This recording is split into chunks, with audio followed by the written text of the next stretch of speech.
This is my L322 Range Rover. I've got a cooling problem on it, or rather a heating up problem. When it's just sat there not doing any work and you start it, it doesn't warm up at all. It just stays on cold. You have to actually take it for a run to warm it up. I'm suspecting that it's the thermostat, so that's what I'm going to change first. And I've seen lots of videos on the internet about how to change the thermostat, and they've thrown up lots of nightmares in that people believe, or they've shown, that they dismantle the whole side of the engine, both sides. They remove just about everything on the top of the engine, and I was very apprehensive before I started this job. But what I've found is that if you disconnect all the plugs and remove all the plugs from this, you can get this plate out without taking off the side of the engine.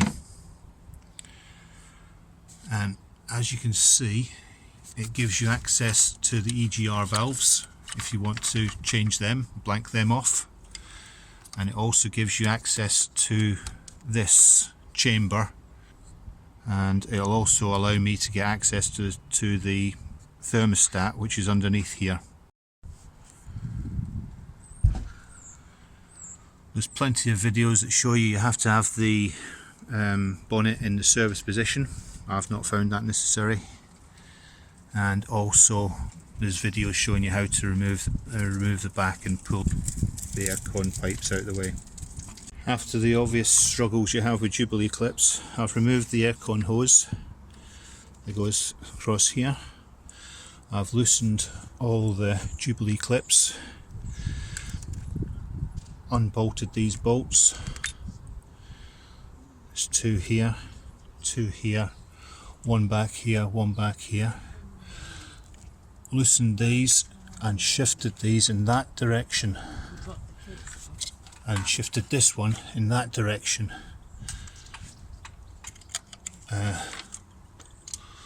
Unbolted the EGR valves. Didn't need to unbolt them at this end, just at the engine end. And this is now loose, so it just needs to be manoeuvred out underneath the wires and cabling, and it'll be free. Well, I won't lie, that was a struggle, but anyway, it's done. So that's this air body removed, and the wires are still in place. The only casualty is this air hose, which I haven't been able to work out how to disconnect without breaking it, so that shouldn't be too much of a problem to rectify. One thing to note, which is a good thing, is that you can remove the EGR pipe. The thing to note is that the bolts that secure the EGR pipe to the engine, they stay attached to the pipe. So you don't have to worry about losing them. Once they're loose, they'll stay in position because of this little spring plate. It's a good piece of engineering, that. And also the bolts that are attached to the air plenum, or whatever you want to call it, they remain in place as well. So when you loosen them, they stay in place. The only problem you might have is if they drop back in and re-engage the thread slightly, it makes it more difficult to undo, so just be aware of that. You've got to use a lot of leverage to break the seal on this pipe. Oh, it's not focusing. Come on, focus. There we go. Right, you've got to use leverage to break the seal on this pipe. Screwdriver, lever, something, just to break the seal. And on these pipes, what I used, I put a pipe spanner on this just to twist it to break the seal, and then push it in this direction. That moves it away from the plastic air pipe that goes somewhere. Don't know where it goes, probably into the cooling system or something like that, something in the aircon. And this hose gets pushed in this direction. I'll need to find out how to disconnect this properly. It looks like it just pulls out, but I'm not sure. I'll clean all this up before I put it back in. And inside, it's quite gunged up. Can you see that? Can you see that? Get a bit of light in there. You can see that it's gunged up with carbon. The AGR pipe, you just need to take that off, because if you don't, you can't get all the wires clear. One thing that will be a problem when you put it back together is all the zip ties have had to be cut, and this means that I'm going to have to re-zip tie everything back to the engine just to keep it nice and neat. So I've now got access to where I want to be, the top of the thermostat housing. Looks like there's been a bit of leakage. I'm hoping I'm not going to have to replace the housing, because they're about £100. And I may find out when I get down to it that the thermostat's perfectly fine anyway, but there you go. Oh, one more thing. Don't forget to disconnect these wires from that air shrouding. There's two. There's a little plastic clip on it, a little yellow plastic clip that you have to remove. Pull that in that direction, and then you can squeeze that slightly and the connector will come off. A little top tip, just with anything that's open on your engine, just put a blue glove on it. I've taken the front off the engine as far as the cooling fan. This will give me access into the front of the thermostat. I'm going to take this off, and hopefully that'll take that bolt off, and hopefully all these pipes will be able to come away. It's a 36mm left hand thread nut, and if you use a tool to hold the nut in position, you can just bang it away. It was quite easy on this vehicle, almost too easy. These tools are what I used. I didn't have a 36mm open-ended spanner, so I used a large adjustable. I made this for BMWs, and obviously the fan's in the way. You've got to be a bit more clever with it. You put that on there, and that locks the water pump pulley in position. And with that tool in position, you got a 36mm open-ended spanner on there, and it's a left-hand thread, so it has to go in that direction to undo. And then when you've loosened it, you just spin the fan in the left-hand undo thread direction, and the fan will come off. I've removed the pipe, and I've now got access to the front of the thermostat. The thermostat's in there, and hopefully these Torx screws will come undone and I can get access to the thermostat. There's a little clip, it's one of these clips down here, and that I didn't know about. It made it quite difficult to remove the pipe. I've got the thermostat out. Needs a good clean up. Nothing particularly serious, it just looks like it's been used with more water than coolant. But upon disassembly, I find there's a second thermostat. This little thing, and this appears to be broken. Just got a split in the top of it. So I'm going to have to get a new one of these. The actual thermostat itself seems to be okay, but until you actually test it for temperature, you're not really going to know. I'll replace that anyway. It's been raining here for about 3 or 4 days, and in that time I've had some thinking to do. I originally bought a thermostat to replace in the housing. I stripped it down Removed part of the assembly that has the thermostat in it. Found the main thermostat was okay, but this smaller thermostat has a big crack in it and is broken. This thermostat, 15 quid. This thermostat, £83 off eBay, or, wait for it, £200 off Land Rover. So I went to Land Rover. I bought myself one of these, the complete housing. It was in stock, available that day, 127 quid, which compared to 200, bargain. I could have got one for 106 off eBay, but that would have meant waiting, probably till after Christmas. I wanted to try and have a go at cracking on before Christmas. And since I bought it, I've been thinking to myself, do I fit the whole thing, or do I strip it down and just fit the bit I need? And then I had a look at it, and I looked and I saw there's hoses at the back. How am I going to get to those hoses? When you have a look down, you can see that this housing is, the hoses are underneath the EGR valves. This is the reason people take off the EGR valves, because you need to in order to get access to the hoses at the back. So the decision's made.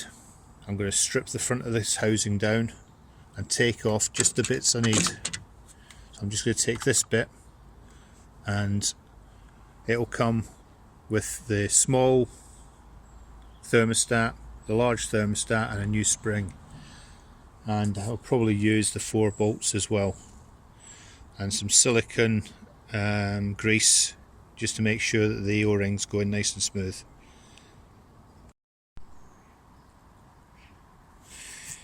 Came apart very easily actually, because the screws hadn't been sat in there for best part of 10 years. What is it, an 07 plate? Oh, more than that, isn't it? 15 years. So these are component parts. We've got a new thermostat, new baby thermostat, complete with spring. The 4 screws, the retaining spring, the new thermostat, and the housing. This is the position that the 35-degree thermostat should be at when it's seated. It's just with the tit sticking forward. If you look inside, you can see the spring is all the way to the back. I'll pull the spring out. You can hopefully see down there there's a recess at the back of the hole.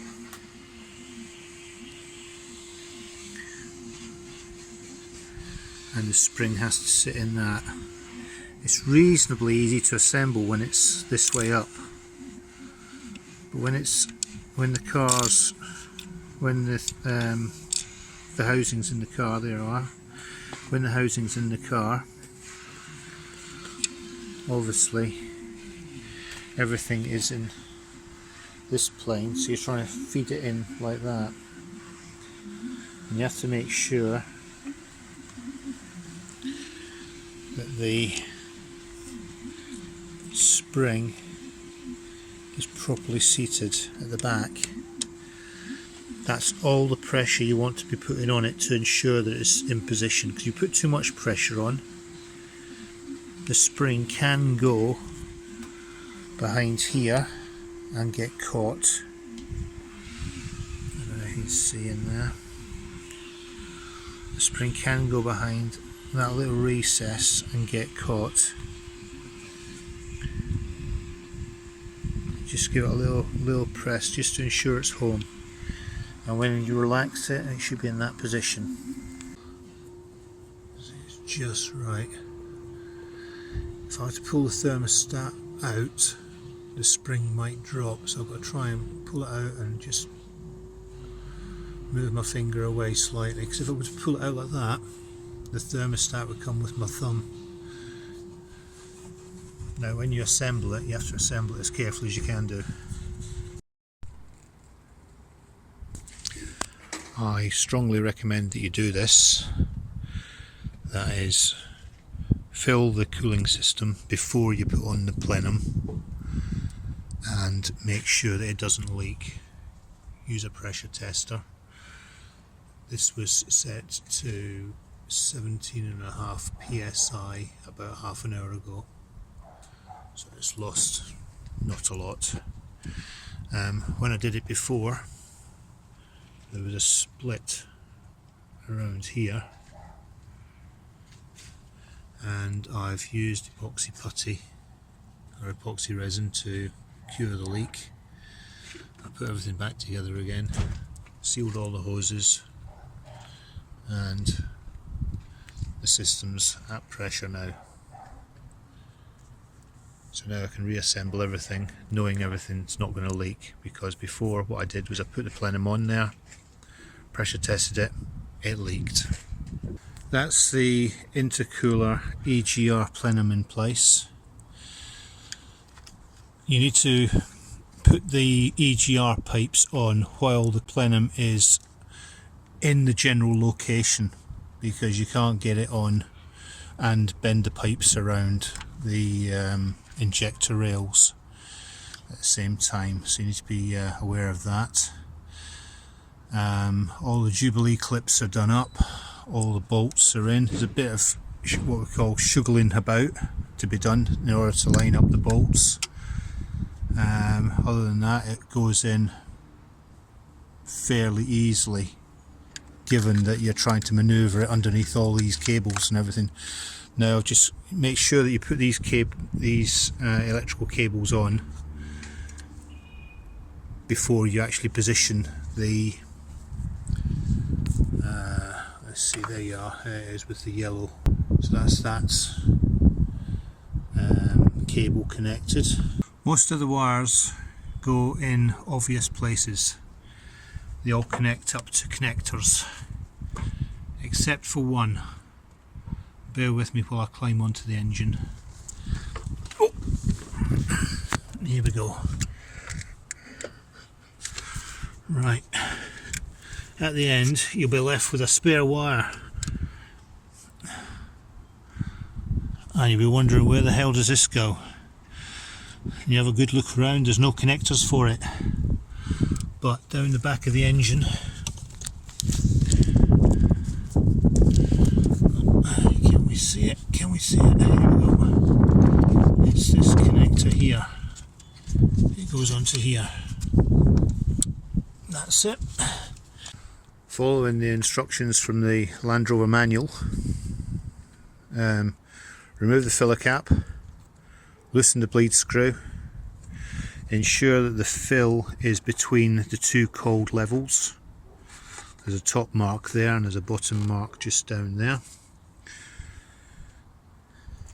Set the controls for hot.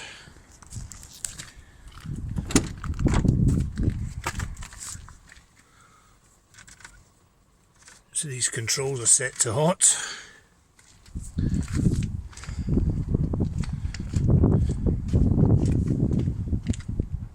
Now I'm going to start the engine and allow the engine to idle.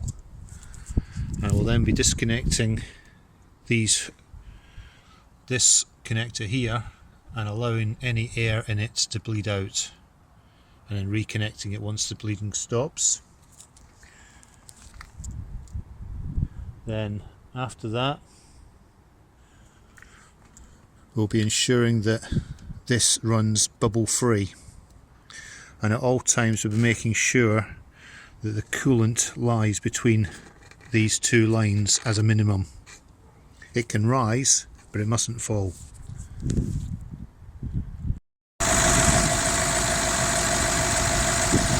Even though it creates quite a mess, it's quite difficult to bleed this without spilling it everywhere, so it's better just to accept you're going to be cleaning stuff up and just open the valve.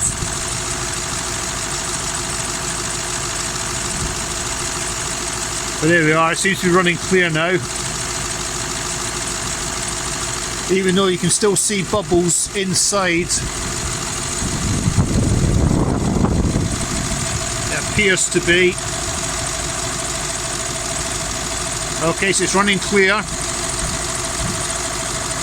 We're in between the two cold markers. We're now going to fill it to about an inch above the cold marker, the top cold marker.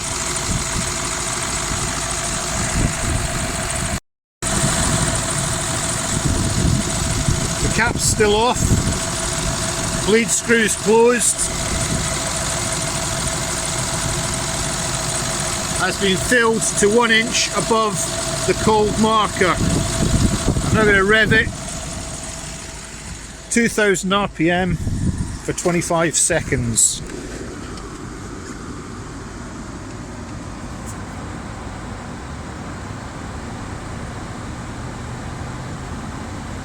One, 2, 3, 24, 25. I'm going to let it idle for 30 seconds. Check to make sure that it's inside, it's not dropped too low, which it hasn't. I will do that another 2 times.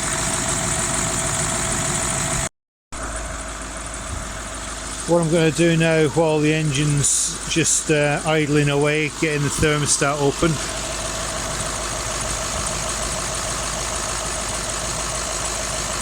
There's a bit of heat in there now. It's been idling for about 10-15 minutes and it's getting a bit warm.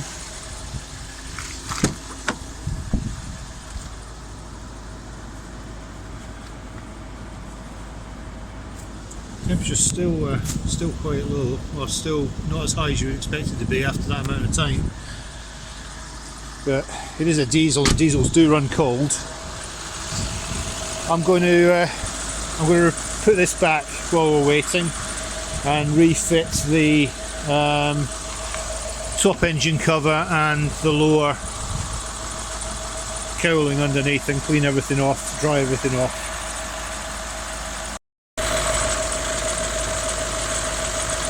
The thermostat's open now.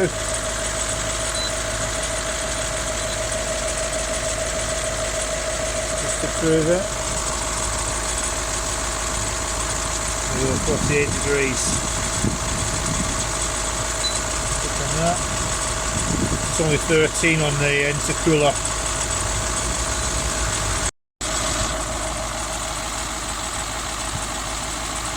So that's it, all done.